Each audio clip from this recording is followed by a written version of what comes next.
ও বন্ধুরা, একটি মেয়ে একা একটি আইল্যান্ডে আটকে পড়েছিল। তারপর তার প্রতিটা রাত কতটা ভয়ঙ্করভাবে কেটেছিল সেটা জানার জন্য ভিডিওটা পুরো দেখুন। আর প্লিজ আমার চ্যানেলটিকে সাবস্ক্রাইব করে দিন। তো গল্পের শুরুতে একটি মেয়েকে দেখানো হয় যে জলের স্রোতে ভেসে একটি আইল্যান্ডের কিনারায় এসে পৌঁছায়। মেয়েটির নাম ছিল জ্যান। তার সাথে তার বন্ধু ব্র্যাডও এখানে ভেসে চলে এসেছিল।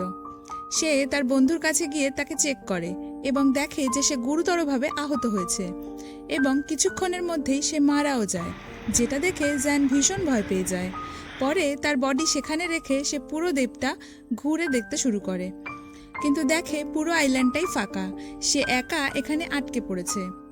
সে আইল্যান্ডের আরও ভেতরে গিয়ে একটা গাছে একটা ব্যাগ ঝুলতে দেখে, যেটা একটা লেডিস পার্স ছিল, যাতে বাচ্চাদের কিছু জিনিস ছিল। এখানে একটা মেডিসিনও দেখতে পায়, যেখানে 1994 সালের ডেট লেখা ছিল, যা থেকে সে বুঝতে পারে অনেক বছর আগে এখানে কেউ এসেছিল। সে এখানে একটা দেশলাই বক্সও পায়, যেটা সে নিজের কাছে রেখে দেয়। এরপর সে আবার সমুদ্র পাড়ে ফিরে আসে। সে সেখানে একটা ফাঁকা গাছের কাণ্ড দেখতে পায় এবং ভাবে এটা তার রাতের নিরাপদ থাকার একটা জায়গা হতে পারে। যাই হোক, জ্যান এবার এখানে প্রথম একটা রাত কাটায়। সকালে উঠে সে দেখে সমুদ্রের কিনারায় অনেক মাছ মরে পড়ে আছে, যার মধ্যে একটা ছোট শার্কও ছিল, যার অর্ধেক শরীর কিছুতে খেয়ে ফেলেছে। সে সেখান থেকে কিছু মাছ নিজের খাওয়ার জন্য নিয়ে নেয়। এরপর সে এক জায়গায় যায় যেখানে একটি লোকের কবর ছিল। এটা দেখে সে নিজের বন্ধুকেও এক জায়গায় কবর দিয়ে দেয়, কারণ তার বডিটা নষ্ট হতে শুরু করেছিল। পরদিন যখন সে আইল্যান্ডে ঘুরছিল, হঠাৎ দেখতে পায় তার বন্ধুর শরীরটা কিছুতে একটা খেয়ে ফেলেছে। সে খুবই ভয় পেয়ে যায়।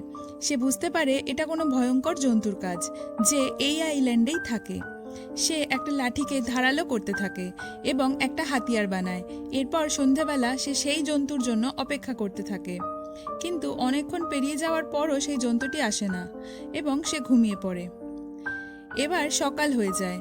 সে উঠে দেখে একটা সুটকেস জলে ভেসে আসছে। সে সেটাকে আনার জন্য সাঁতার কেটে কিছুটা এগিয়ে যায়।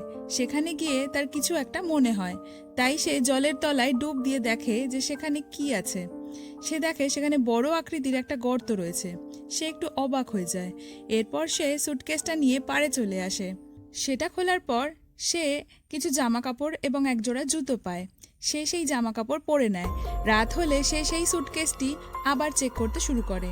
এবার সে কিছু ফটো পায়, যেগুলো দেখে সে বুঝতে পারে এখানে একটা ফ্যামিলি ছুটি কাটাতে এসছিল, যেখানে একটা কাপল এবং দুটো বাচ্চা ছিল।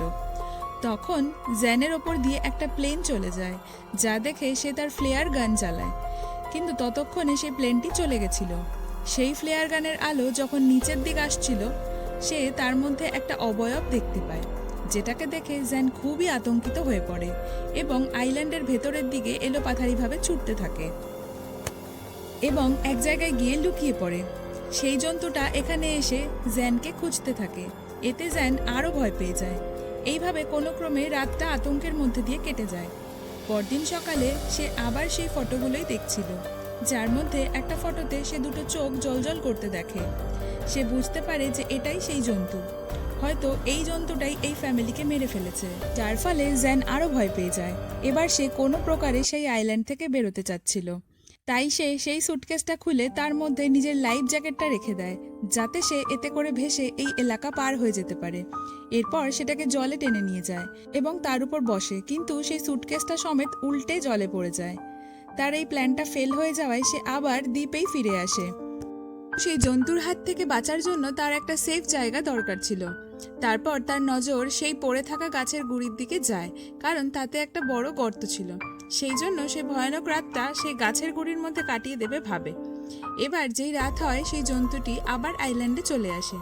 সে এবার বুঝতে পারে যে জ্যান ওই গাছের গুড়ির মধ্যেই লুকিয়ে আছে। সেই জন্তুটা গাছটাকে ভেঙে ফেলার অনেক চেষ্টা করতে থাকে, কিন্তু সে এটা করে উঠতে পারে না। তাই সে ক্লান্ত হয়ে এখান থেকে চলে যায়। পরদিন সকালে জ্যান গাছ থেকে বেরিয়ে দেখে জন্তুটা গাছের গুঁড়ির ওপর অনেক আঘাত করে প্রায় ভেঙে ফেলার মতো অবস্থা করে দিয়েছে। তাই সে এর হাত থেকে বাঁচার জন্য নতুন প্ল্যান বানায়। সে সমুদ্র থেকে একটা বড় মাছ শিকার করে নিয়ে এসে গাছে ঝুলিয়ে দেয় জন্তুটার খাবার হিসেবে, যাতে সে জ্যানের ওপর আক্রমণ না করে। পরদিন সকালে সে উঠে দেখে তার সেই প্ল্যান সাকসেসফুল হয়েছে। এবার সে তটের দিকে তাকিয়ে দেখে একটা বডি জলে ভেসে আসছে। জ্যান সেটাকে তুলে সেই গাছে ঝুলিয়ে দেয় জন্তুটার খাবার হিসেবে। জ্যান আজ রাতের জন্য একটা গর্ত খুঁড়েছে যেখানে সে লুকিয়ে থাকতে পারবে। রাতে সে সেই গর্তে লুকিয়ে ভয়ানক জন্তুটার জন্য অপেক্ষা করতে থাকে। এবার সেই জন্তুটা আসে। জ্যান প্রথমবার জন্তুটাকে ভালোভাবে দেখে এবং সে ভয় পেয়ে যায়।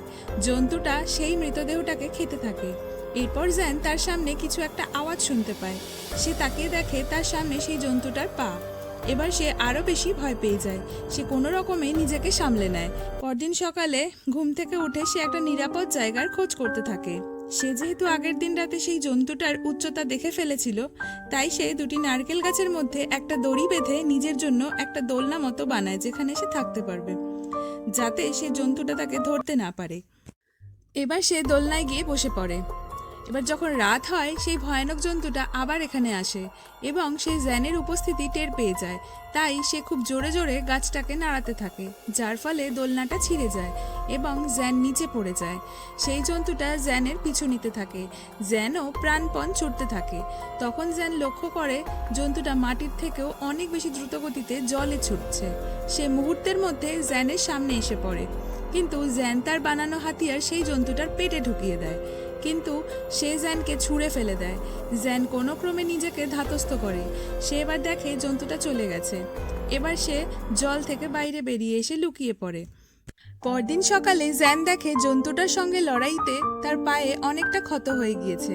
সে সেই কারণে জলে যায় ক্ষতটা পরিষ্কার করার জন্য। তখন তার দৃষ্টি চলে যায় দূরে ভেসে থাকা একটা রাফটের ওপর। সে দেখে যেটাতে তার দুই বন্ধু আছে, যারা কোনো রকমে সার্ভাইভ করে গেছিল। সেখানে একটি মেয়ে এবং একটি ছেলে ছিল, যাদের নাম হলো লুকাস এবং মিয়াং, যাদের দেখে জ্যান ভীষণ খুশি হয়। এবার তারা জ্যানের কাছে এসে বসে। জ্যান তাদের খাওয়ার জন্য কিছু মাছ দেয়। জ্যান তাদেরকে সেই ভয়ঙ্কর জন্তুটার ব্যাপারে বলে এবং বলে আমাদের যত তাড়াতাড়ি সম্ভব এখান থেকে বেরোতে হবে। আমি গত 7 দিন ধরে এখানে আটকে আছি। কিন্তু তার বন্ধুরা তার কথা বিশ্বাস করে না। তারা ভাবে জ্যান মিথ্যে কথা বলছে। তারা বলে আমরা গত 5 দিন ধরে সমুদ্রে ভেসে বেড়াচ্ছি। এত কষ্টের পর আমরা এই আইল্যান্ডে এসে পৌঁছেছি। সুতরাং তারা এখান থেকে আর যেতে চায় না। জ্যান তাদের সেই ফ্যামিলির ছবিটা দেখায়, যেখানে সেই জন্তুটার চোখ দুটো স্পষ্ট বোঝা যাচ্ছিল। কিন্তু তাও তারা এখান থেকে যেতে চায় না।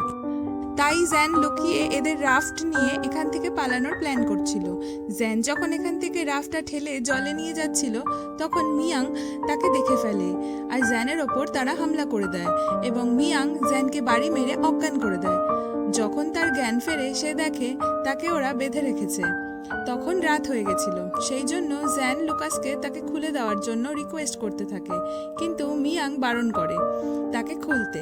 তারপর মিয়াং আইল্যান্ডটা ঘুরে ঘুরে দেখছিল আর লুকাস জ্যানের পাশেই ছিল। এদিকে যখন মিয়াং হেঁটে পাইচারি করছিল, তখন ওই জন্তুটি জল থেকে বেরিয়ে মিয়াংয়ের ওপর হামলা করে দেয়। লুকাস তার চিৎকার শুনে সেখানে দৌড়ে যায়, কিন্তু সে দেখে জন্তুটা মিয়াংকে টেনে জলে নিয়ে যাচ্ছে এবং তাকে মেরে ফেলেছে। এটা দেখে সে খুব ভয় পেয়ে যায় এবং একটা গাছে উঠে বসে। এবার সকাল হয়ে যায়, কিন্তু তখনও লুকাস ভয়ে গাছ থেকে নামতে চাইছিল না। এবার সে বুঝতে পারে জ্যান সত্যি বলছিল। জ্যান এবার লুকাসকে বলে যে দেখো, ওই জন্তুটা শুধুমাত্র রাতেই আসে, দিনে বাইরে আসে না। এটা শুনে লুকাস নিচে নেমে আসে। এবার জ্যান বলে যে যত তাড়াতাড়ি সম্ভব আমাদের এখান থেকে বেরোতে হবে। লুকাস এবার যাওয়ার জন্য রাজি ছিল। এরপর তারা কিছু মাছ এবং নারকেল তাদের সঙ্গে নিয়ে নেয়। লুকাস খুবই ভীত ছিল, কিন্তু জ্যান তাকে বোঝায় যে জন্তুটা শুধুমাত্র রাতেই অ্যাটাক করে আর রাত হতে হতে আমরা এখান থেকে অনেক দূরে চলে যাব। এরপর জ্যান ওই রাফটে গিয়ে বসে পড়ে। সেখানে সে দেখে চারিদিকে অনেক রক্তের দাগ ছড়িয়ে আছে। সে বুঝতে পারে যে তারা দুজন সার্ভাইভ করার জন্য নিশ্চয়ই কোনো সঙ্গীকে মেরে খেয়ে ফেলেছে। আর এবার যেই তারা এখান থেকে বেরোতে যাচ্ছিল, অমনি লুকাস জলে ওই জন্তুটাকে দেখতে পায় এবং খুব ভয় পেয়ে যায়। তারা রাফটটাকে চারিদিক থেকে আটকে নেয়, কিন্তু জন্তুটা রাফটের ভেতরে অ্যাটাক করে দেয়। এটা দেখে লুকাস ফ্লেয়ার গান দিয়ে জন্তুটার ওপর অ্যাটাক করে দেয়, কিন্তু জন্তুটা জ্যানকে টেনে জলে নিয়ে যায়। জ্যানের কাছে একটা ছুরি ছিল, যা দিয়ে সে জন্তুটার ওপর বারবার স্ট্যাব করছিল। তখনই লুকাস ও জ্যানকে বাঁচানোর জন্য জলে চলে আসে। তখন জন্তুটা জ্যানকে ছেড়ে দিয়ে লুকাসকে টেনে নিয়ে গর্তে চলে যায়। এটা দেখে জ্যান কোনো রকমে সাঁতার কেটে পাড়ে চলে আসে। লুকাসের মৃত্যুর জন্য জ্যান খুবই দুঃখী ছিল, তাই সে ঠিক করে সে এবার জন্তুটাকে মারবেই। সেই জন্য জ্যান ধারালো হাতিয়ার বানাতে থাকে, কিন্তু এগুলো তার কম ধারালো মনে হতে থাকে। তাই সে মাটি খুঁড়ে একটা কঙ্কাল বের করে এবং তা দিয়ে অস্ত্রগুলো আরও ধারালো করে নেয় এবং জন্তুটাকে পুড়িয়ে ফেলার প্ল্যান বানায়। তাই চারপাশ থেকে অনেক শুকনো ডালপালা জোগাড় করে এক জায়গায় জড়ো করে। এইভাবে সে একটা ট্র্যাপ রেডি করে ফেলে। কিছুক্ষণ পর রাত হয়ে যায়। এরপর সেই জন্তুটা এখানে আসে। জ্যান যেখানে ট্র্যাপ বানিয়েছিল জন্তুটা ঠিক সেখানেই এসে পৌঁছায়। তখনই জ্যান সেখানে শুকনো ডালপালায় আগুন লাগিয়ে দেয় এবং জন্তুটা আগুনের মাঝখানে আটকে পড়ে। তখনই জ্যান তার ধারালো হাতিয়ার দিয়ে জন্তুটার ওপর অ্যাটাক করে দেয়, যাতে জন্তুটা অনেকটাই আহত হয়ে যায়। এরপর জন্তুটা জ্যানকে ধরে ফেলে, কিন্তু জ্যান তার ওপর অ্যাটাক করে পালাতে থাকে। তখনই জন্তুটা তার সামনে চলে আসে, ফলে জ্যান তার ওপর অনেকবার ছুরি দিয়ে আঘাত করে। পরে জন্তুটার গলা কেটে দেয়। এরপর আমরা দেখতে পাই পুরো আইল্যান্ডে আগুন ছড়িয়ে পড়েছে, অর্থাৎ এই আগুন দেখে কেউ না কেউ তাকে ঠিক বাঁচাতে আসবে। আর এখানেই মুভিটি শেষ হয়ে যায়। ভালো লাগলে একটা লাইক করে দিও আর আমার চ্যানেলটা অবশ্যই সাবস্ক্রাইব করো। Thanks for watching.